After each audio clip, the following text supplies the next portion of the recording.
Enveloped in the scorching heat of the midday sun, Austin, Texas, pulsed with life.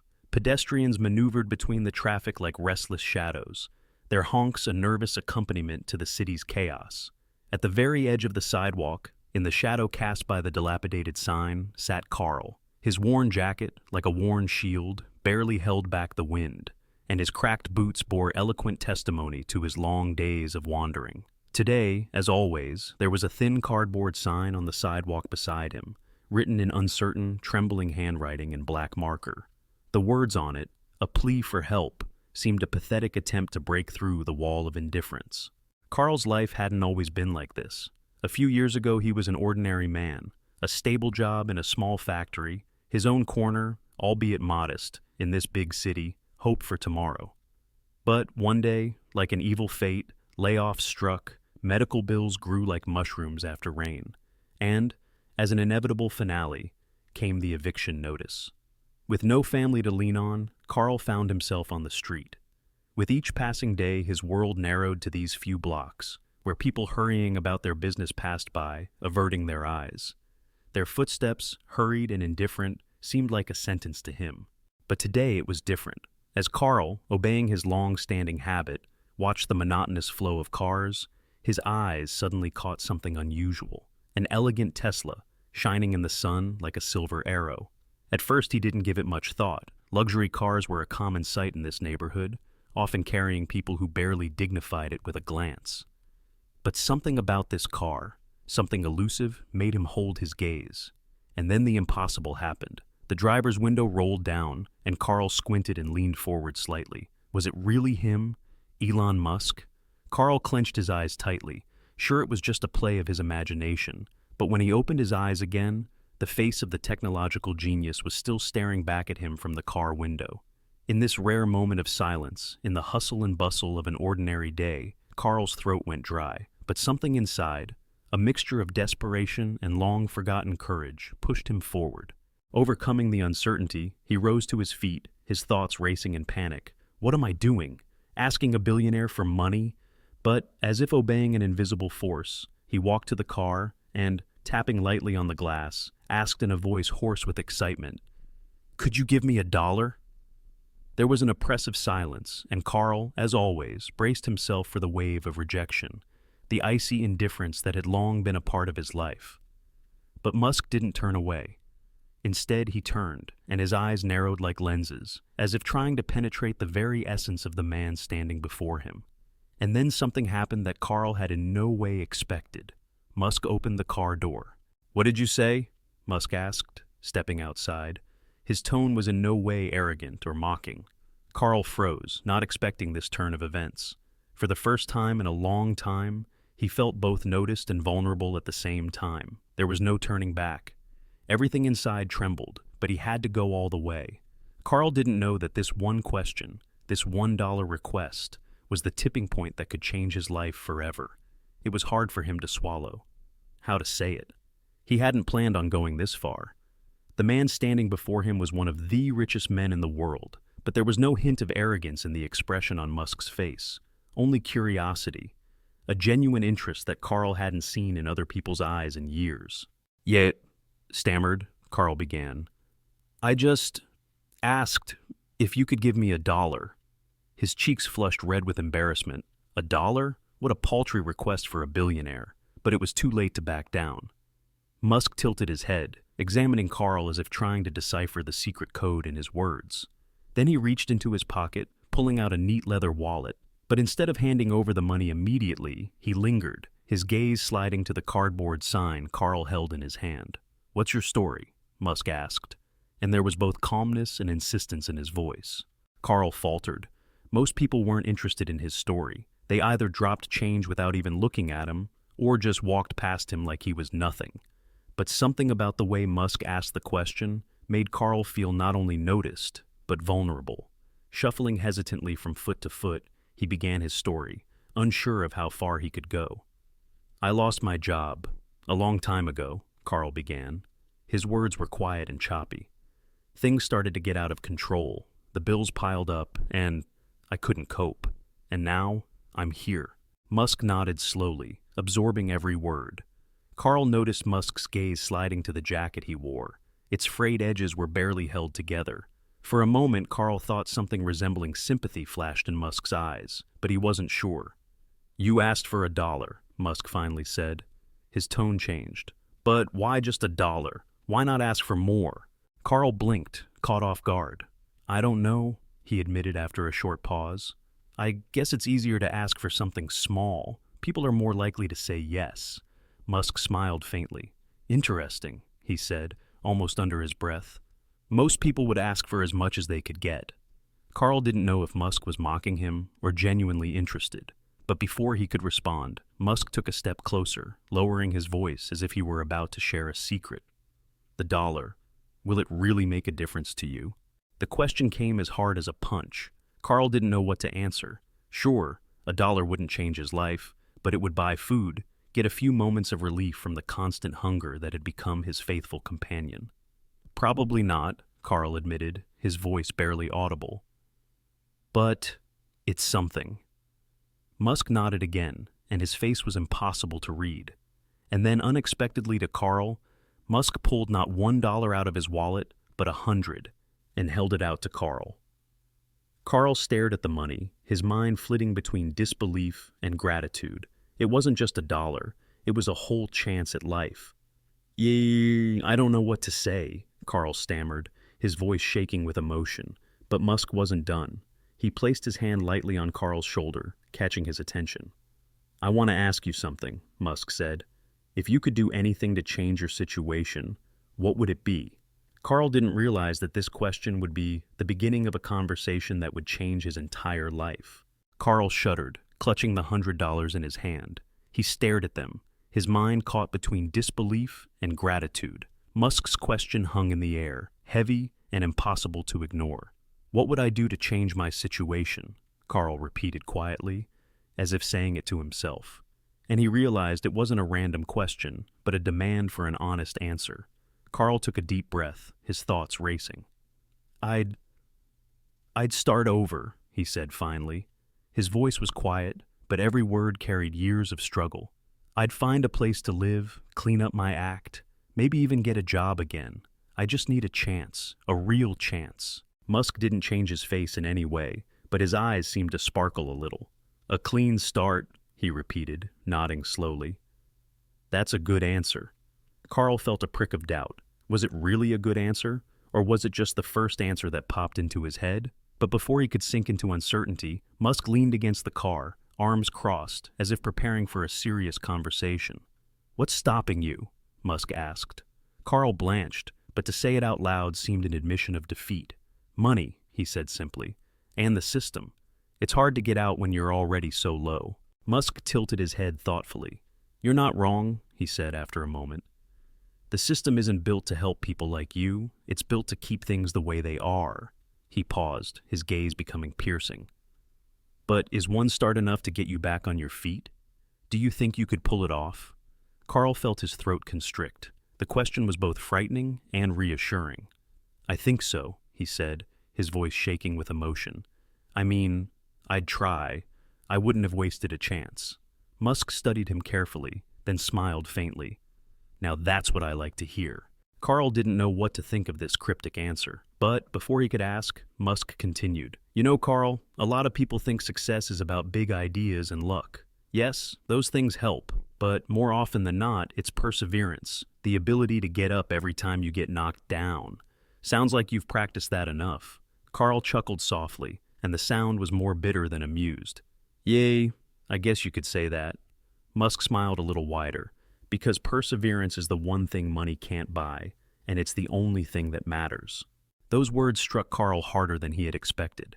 He had felt invisible for so long, defined by his failures, that he had almost forgotten the strength it took to simply survive each day. For the first time in a long time, he felt a spark of something he hadn't dared hope for. Pride. Musk straightened, and his tone changed slightly. "Here's the thing," he said. His voice became firm, but not harsh.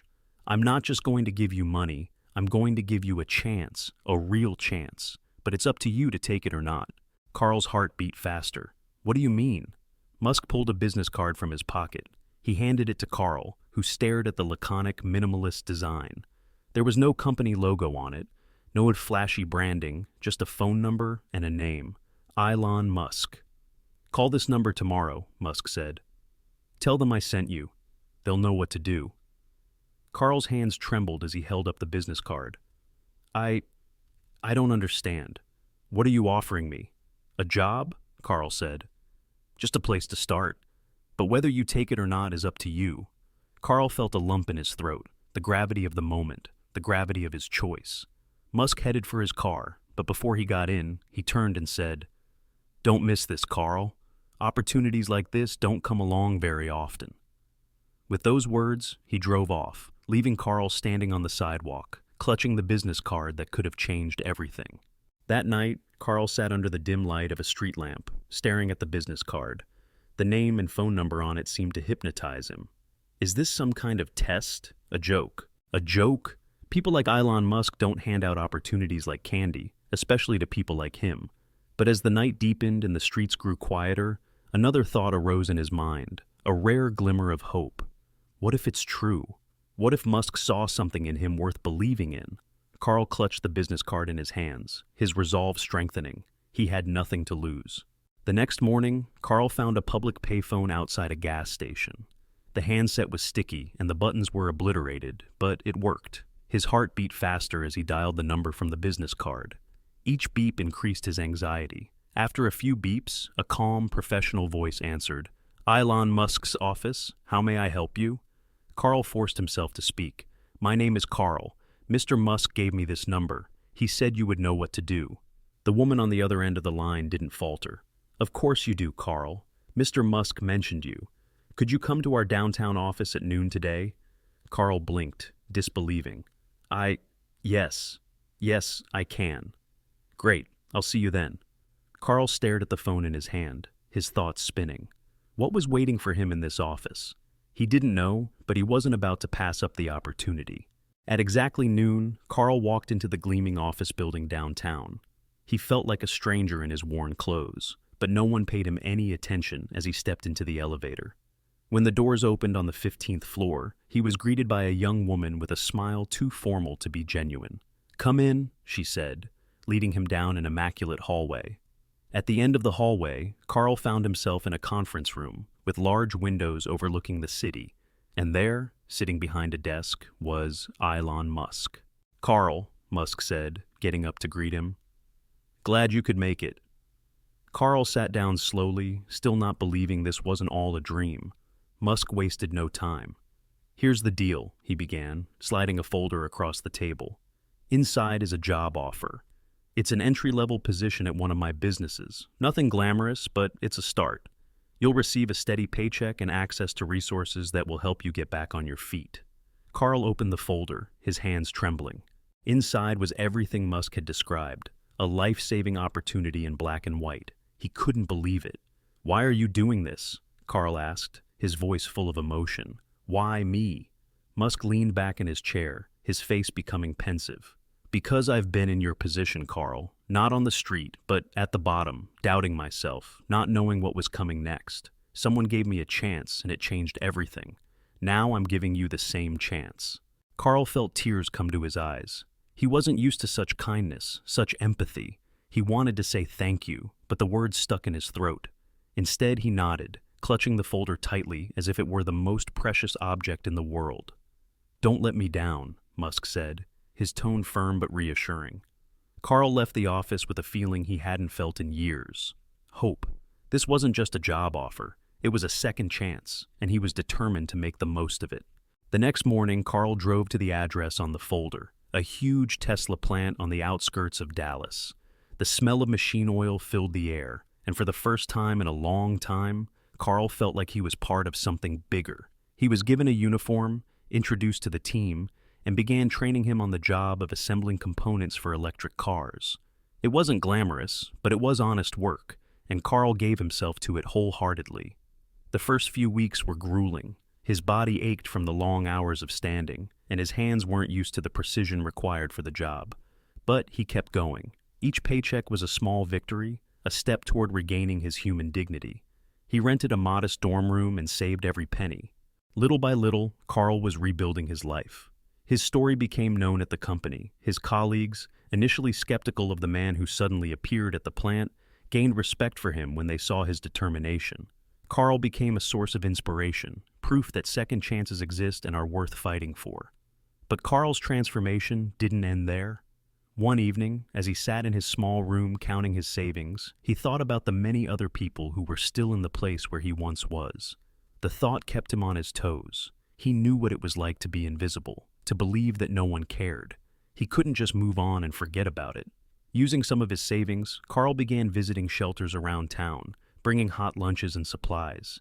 He sat with people, listened to their stories, shared his own, and reminded them that change was possible. It wasn't much, but it was a start.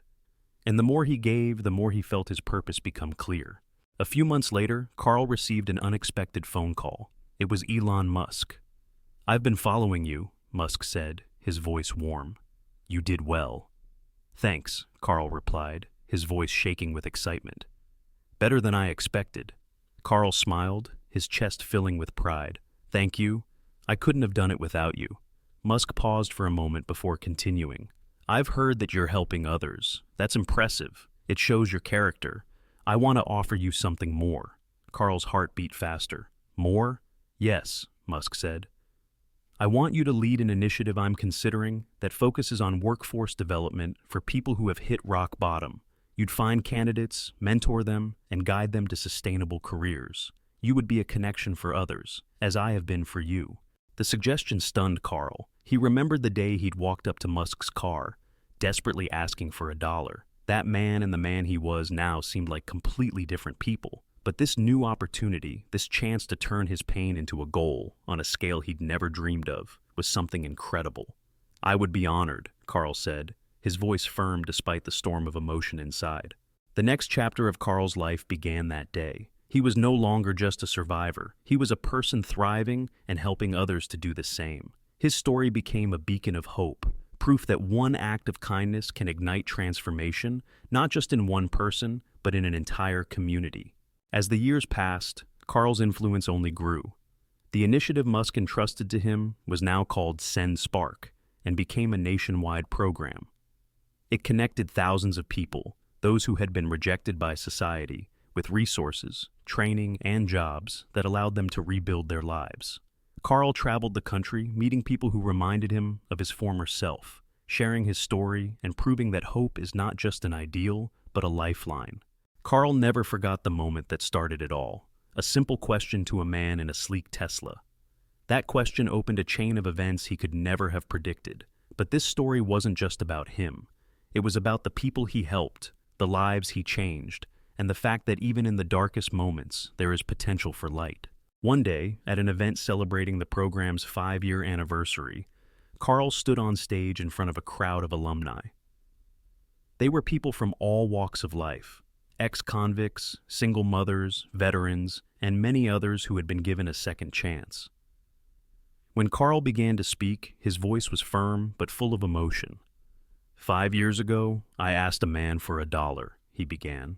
His words were deliberate and measured. But what he gave me wasn't money, it was an opportunity. And with that opportunity, I realized one thing. No matter how low you've fallen, no matter how invisible you feel, there's always a way back up. You just need someone to believe in you. And I also realized that kindness, when combined with action, can change everything.